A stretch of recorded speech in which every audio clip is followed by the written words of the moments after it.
one. If you don't know me, don't worry, because it doesn't exactly matter who I am. I'm just like you. I'm a mom, and I'm scared to death. I see everything that this country stands for slipping away. So I'm just like you. I was just like you when I walked through that door for the first time. I was reeling from an election that did not go my way, that the results caught me by surprise. I was a newfound activist and I had no idea how to do it and what I was doing. But I was walking by this office and I saw a Lincoln double parked right over here with tinted windows. And I thought, what are the odds that my representative is actually in the office today? So I dug deep and I thought of all of you. And I walked in the door. Well, I didn't walk in the door. I had to knock on the door because the damn thing was locked, of course. And I went inside and there was a staffer there. He introduced himself to me. It was Hal Smith. And we all know Hal. Yes, ma'am. Hal. It was old Hal on duty that day. And he said, can I help you? And I said, yes, I'm a constituent. And I'm here to see my representative. And I've got some major concerns that I need to talk with him about. Hello. And he, of course, told me that my representative was not in the office. And what was I concerned about? I almost left right there. Because I thought, how can you ask me that kind of question? What am I not concerned about? So I didn't know exactly what to say, and I felt a little bit belittled already. And I said, well, Russia, for one thing. And he looked at me, and he smiled, and he cocked his head to the side, and he sighed. And he said, oh, Lindsay, that's going to end up being nothing. Just you wait and see, he said. You're going to find out that that's a whole bunch of manufactured fuss. Yeah, 13 indictments. That was my first of many visits to this here office. I've been here many times, and has my representative ever been here? No. He's probably away holding the town hall. Did I stop coming? No. Because why? Because I try to show up for my country the way that each of you has. Whatever small way that we can do it, I try to show up because I care. I still love this country. Patriotism does not belong to the Republicans. It belongs to all of us. I love this country. I love what it's supposed to be about. And so I keep coming here. And now we have a new summer intern, Reagan, who I have invited to join the Democratic Party. I've told him that we're a big tent and we'll take him in. And I asked him, do you think this Republican Party looks like your namesake could imagine it looks like? Do you think President Reagan would even recognize the Republicans now? No. Absolutely not. So I keep coming here and I urge all of you to do the same. So I won't recount what's happened this week. But the Commander-in-Chief has been dabbling in his favorite medium, deceit. I think it's Quisling and Chief. Quisling and Chief. So what I have learned about Darin LaHood is that he is looking out for number one, right? Yep. I've learned that when Donald Trump does something atrocious, that Darin LaHood goes absolutely silent. If you've called his office, you know what I'm talking about. Yep. If you've called his office and asked what is Darin's position about whatever disaster has happened today. Ditto for Rodney Davis. I was gonna say, so this is twin Rodney. They say, well, we don't know his position yet. He goes radio silent. Only when he's given permission does he issue even the mildest of objections to what's happened. And we saw that again this week. Darin LaHood is beholden to the Trump regime. He values his party over his country. He quite simply is a coward at a time that we can ill afford cowardice.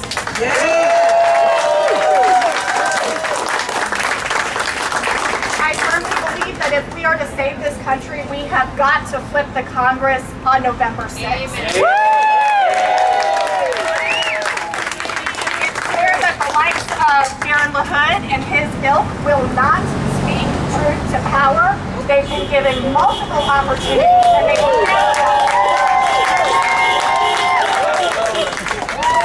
And while the majority of Americans did not vote for Donald Trump, we are for the time being stuck with him.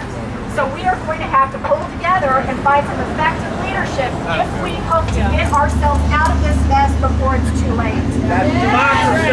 So in November, folks, we've got to pull together. We've got to bring together a diverse resistance, people from all parties to come together and send a new representative to represent the 19th and the 13th in D.C.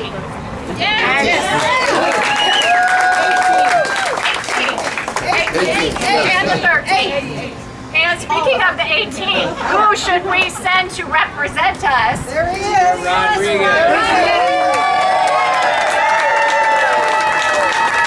have the distinct honor of introducing to you our next speaker, Junius Rodriguez. He is a self-proclaimed centrist Democratic candidate, a lifelong educator, and a person who has been dedicated to a dedicated public servant, does great work in the social services area with homeless people and people that are victims of violence. And I can guarantee you that his only allegiance is to the people in the 18. And how many town halls has he had? Oh, try to get a town hall out of any of these people, right? But Junius is not beholden to anyone but us. He's not beholden to his pocketbook, and he's not beholden to the likes of Vladimir Putin. So, ladies and gentlemen, thank you all for everything you do. As a cab driver told 3 Republican staffers this week when he unceremoniously dismissed them from his car, welcome to the resistance. Junius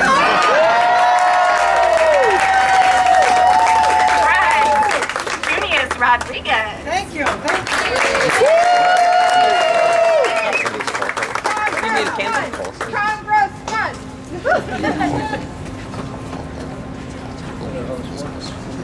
Oh yeah, lots of That's not right. Do I need to press anything? Oh, Lindsay, yes, why do you need to press? Express. Express it. Try, man. Well, they do know best. We're waiting really quickly. Okay, we're good to go now. If you agree that Look at how many of you are here. Look at how loud your voices are today. Realize that this is a growing movement. Many of you have been here before, time and time, but it was smaller crowds. The message maybe was not as powerful when it was being spoken. Today we have a mighty message. We have a mighty message that's being spoken today. Nah. A lot of technical things going on here. This is par for the course. grassroots. I want to introduce myself again. I'm Junius Rodriguez and I'm running for Congress. Question was asked earlier, how many town halls has Darin LaHood held?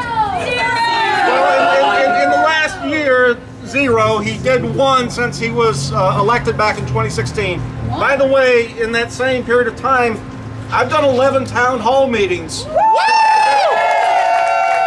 3 weeks, we're starting another round of 11 town halls that we're going to be conducting. Thank you.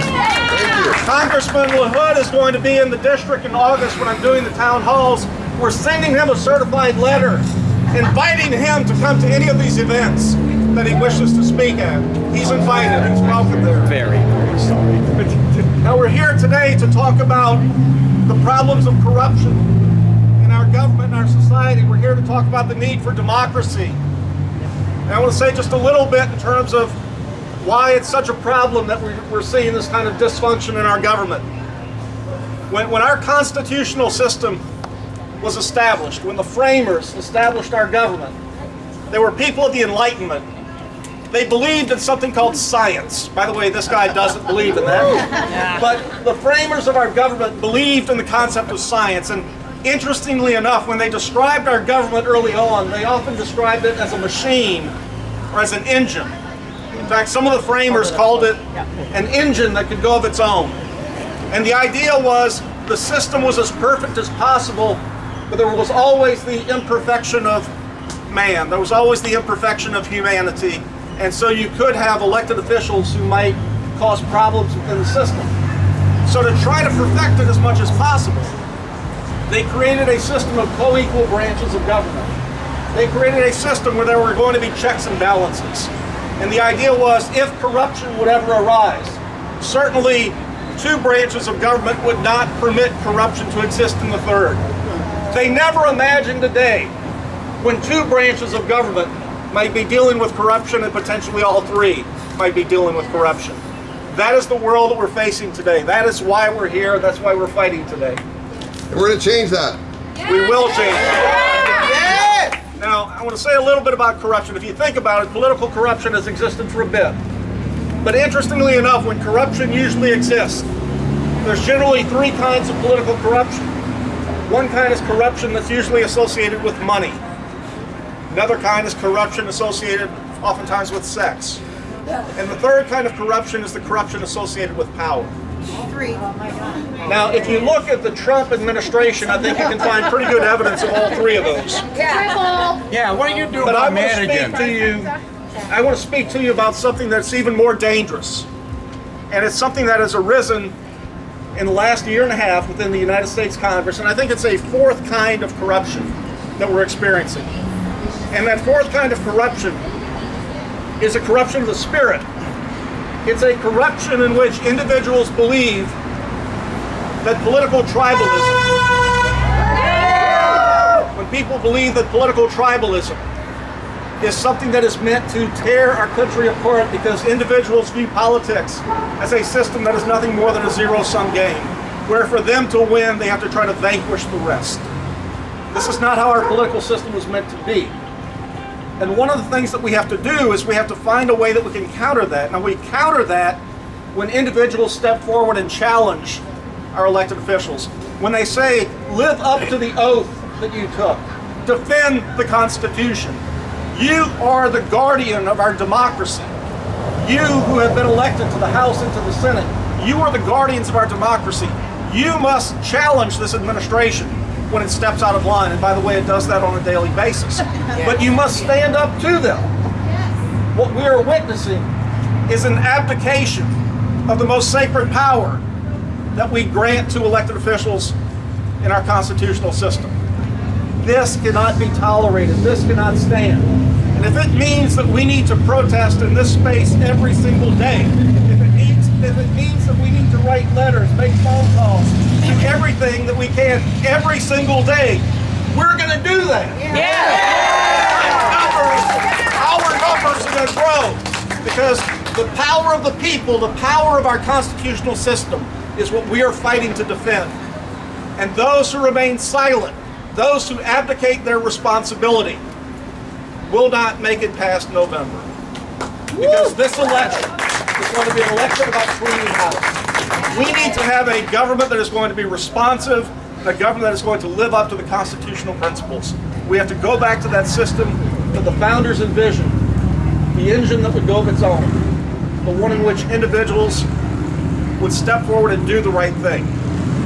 One thing that I can promise to you, if I have the good fortune of becoming your congressman, I will do everything that I can to live up to the obligations of the oath and to defend you, your values, your rights.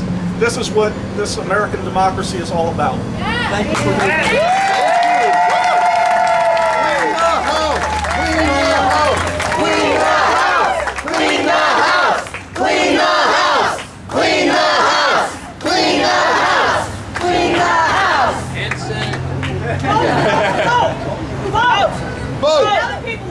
That's right. What do we do?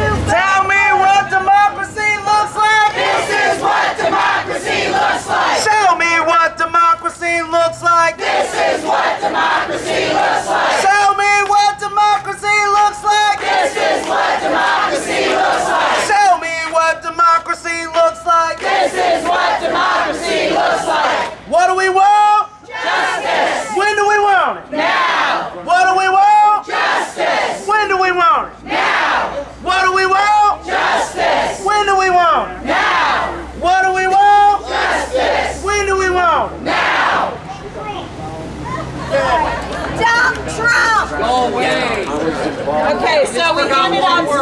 paper today. Did everybody get a slip of paper with these phone numbers? We have lots of them. Okay, these are our phone numbers. And so we need to call. We need to call. We need them to hear from us. They do not just represent the people that agree with them. They do not just represent the people who voted for them. They represent us, all of us. They represent us. They need to hear from us. They need to hear that we want them to do something. And it's not just some little comment, some press release, some tweet saying, oh, well, he misspoke or he shouldn't have said that. No, we want action beyond that. We want action. We want there to be a law protecting Mueller. We need to protect Mueller. Mueller does not seem safe.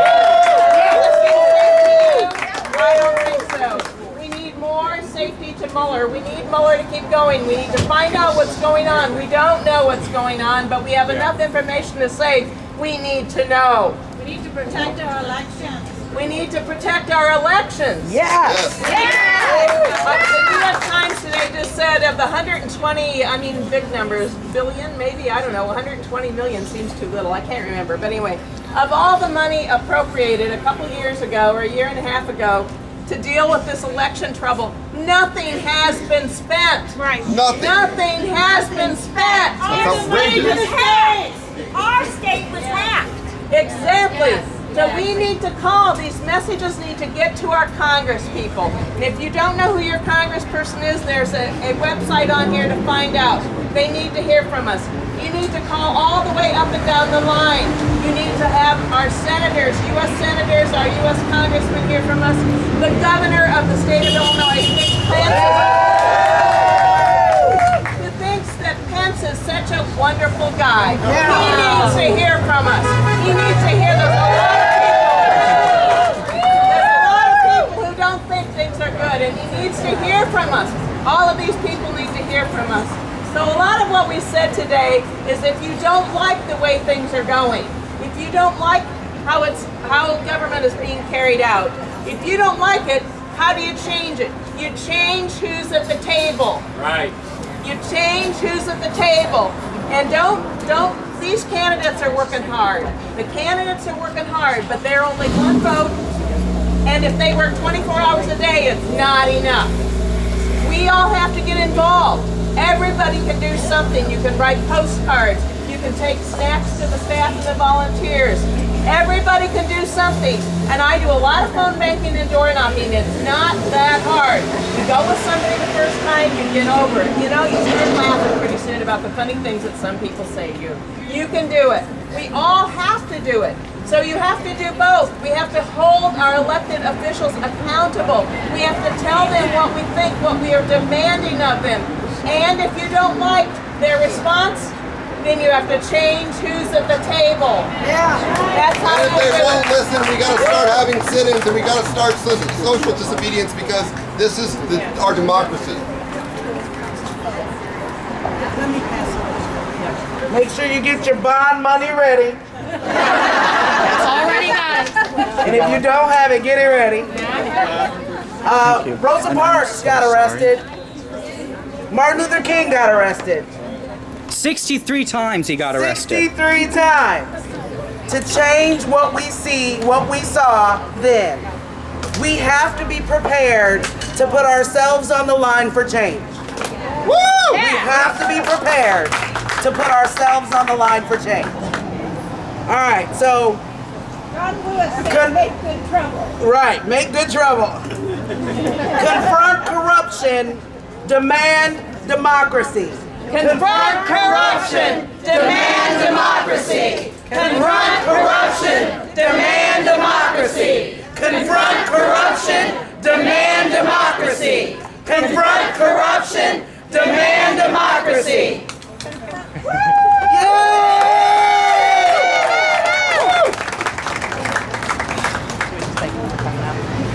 I would just like to thank you all for coming out this evening, standing up for yourselves, your friends, your families, those that cannot stand for themselves, those that cannot speak for themselves, because I know for a fact that the president does not speak for me. And I'm going to say he does not speak for me. me. No. And I want you to repeat.